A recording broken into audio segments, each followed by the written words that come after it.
In order to find and manage sound settings on Realme Note 70T, first of all we need to go to Settings.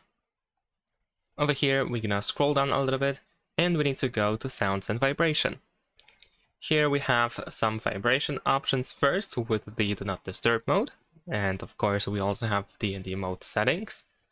Besides that, we can choose the sound mode, so if you wish to have all sounds and vibration enabled, then of course we can select ringing.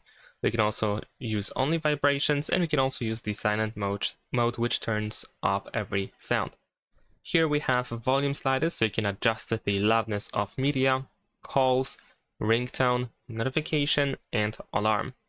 And there is also the media output selection, so you can choose which device should be used in order to play the media. Then we have the ringtone selection, alarm tone, notification sound selection, and some additional tones, so you can, for example, toggle dial pad tones or tap and click sounds.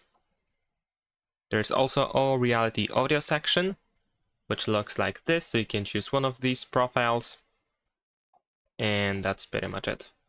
Thanks for watching, leave a like and subscribe.